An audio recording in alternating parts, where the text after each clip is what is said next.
정신과 의사 빅터 프랭클은 나치 독일의 아우슈비츠 강제노동 수용소에서 4년 동안이나 많은 고난을 겪었고 다른 사람들도 고난을 겪는 것을 지켜보았습니다.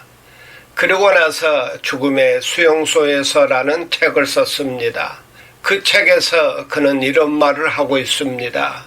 고난 속에서 포기한 사람은 고난이 저주이지만 고난 속에서 그 고난의 의미를 발견한 사람은 고난이 놀라운 축복일 수 있다. 고난의 의미를 아는 자는 고난은 축복일 수 있다. 두고 생각해 볼 문제입니다.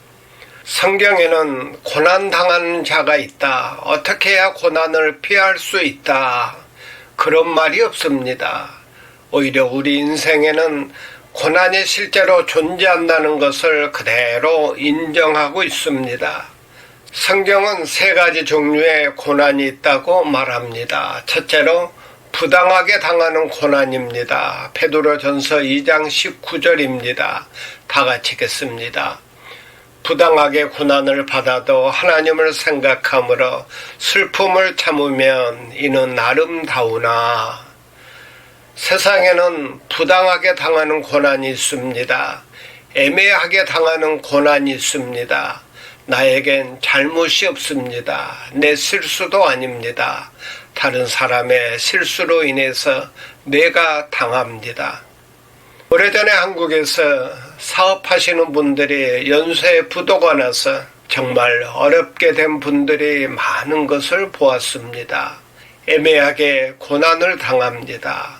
왜 당하는지, 어째서 당하는지 아무것도 모릅니다. 그저 당할 뿐입니다. 그러나 믿음이 있는 사람은 생각합니다. 이것도 하나님의 뜻이다. 하나님께는 지혜가 있고 사랑이 있다고 생각합니다. 그래서 오늘 성경은 어떻게 말합니까? 부당하게 고난을 받아도 하나님을 생각함으로 슬픔을 참으면 이는 아름다우나.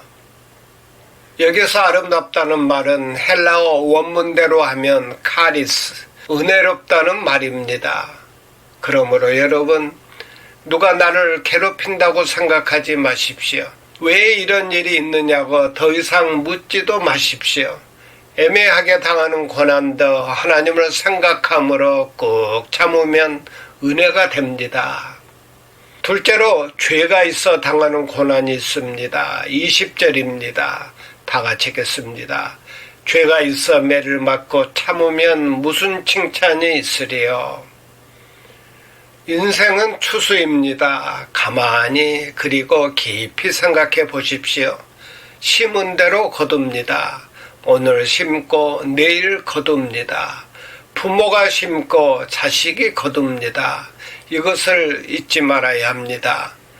남의 눈에 피눈물을 흘리겠습니까? 당신의 눈에도 피눈물을 흘릴 때가 올 것입니다. 남을 속였습니까? 당신도 엄청나게 속을 때가 올 것입니다. 내가 말 잘못한 거, 부도덕한 행동, 내가 심고 내가 거두는 것입니다. 심은 대로 거두는데 무슨 할 말이 있겠습니까? 죄 때문에 고난당하는 거 가장 저질적인 고난입니다. 그러나 고난을 통해서 이제라도 회개하고 새로운 삶을 시작하는 것이 가장 옳은 자세라고 생각합니다. 셋째로 의를 위하여 선택해서 당하는 고난이 있습니다. 20절 중반절입니다. 다 같이 읽겠습니다. 그러나 선을 행함으로 고난을 받고 참으면 이는 하나님 앞에 아름다우니라. 이것은 자발적인 고난입니다. 내가 선택해서 당하는 고난입니다. 예수님의 고난은 온전히 선택적이었습니다. 죄가 있어서 당하는 것이 아니라 사랑하기 때문에 하나님의 뜻을 이루기 위하여 자발적으로 당하셨습니다. 오늘 성경은 이렇게 말합니다. 21절입니다. 다 같이 읽겠습니다. 이를 위하여 너희가 부르심을 입었으니 그리스도도 너희를 위하여 고난을 받으사 너희에게 본을 끼쳐 그 자취를 따라오게 하려 하셨느니라. 예수 그리스도의 고난당하는 모습을 보십시오. 죄 없이 당하셨고 둘째, 입에 거짓이 없었습니다. 아무 변명이 없었습니다. 22절과 23절입니다. 다 같이 읽겠습니다. 그는 죄를 범하지 아니하시고 그 입에 거짓도 없으시며 욕을 당하시되 맞대어 욕하지 아니하시고 고난을 당하시되 위협하지 아니하시고 오직 공의로 심판하신 이에게 부탁하시며 친히 나무에 달려 그 몸으로 우리 죄를 담당하셨으니. 저는 가끔 엉뚱한 생각을 할 때가 있습니다. 만약 십자가에서 예수님이 이런 말씀을 하셨다고 생각하면 어떻게 되겠습니까?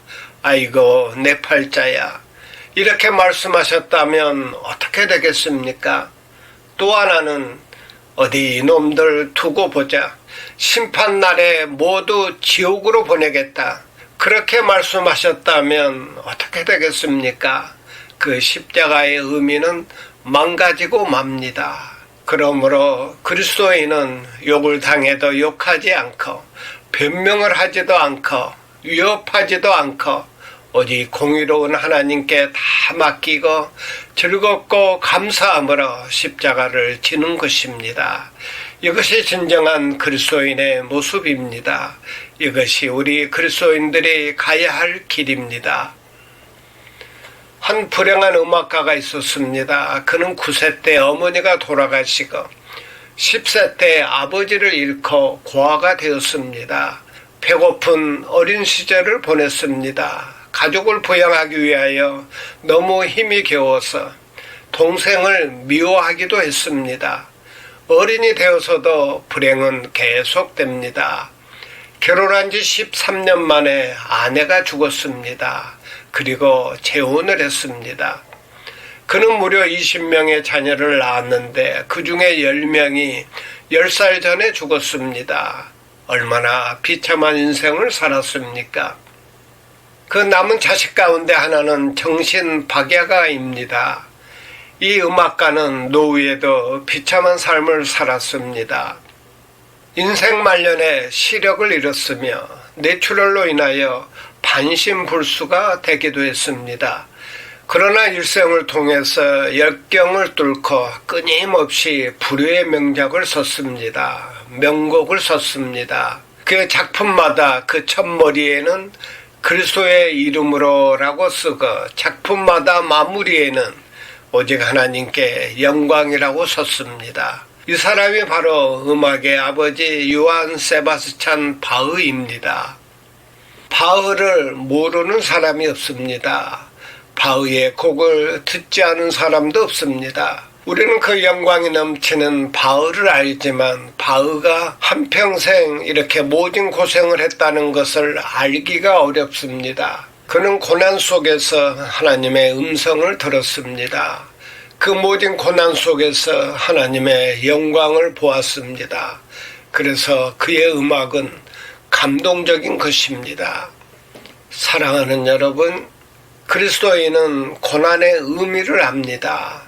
고난 속에서 하나님의 사랑을 확인하면서 하나님의 영광을 찬양하고 저 높은 곳을 향하여 점점 더 성숙해지는 것입니다.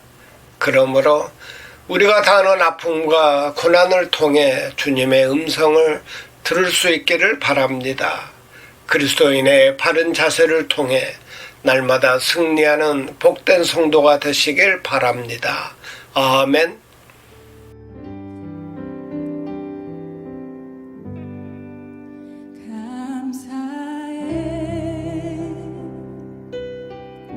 시험이 찾아올 때에 주께서 인도하시니 두려움 없네. 또 감사해. 고통이 찾아올 주께서 지켜주시니 승리하리라.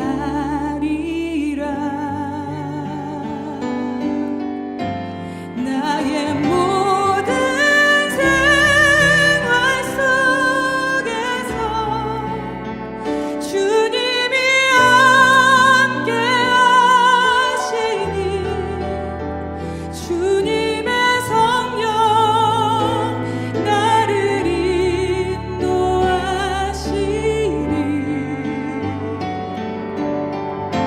시험이 나를 찾아올 때 주님 지켜주시리. 주님의 성령 나를 인도하시리.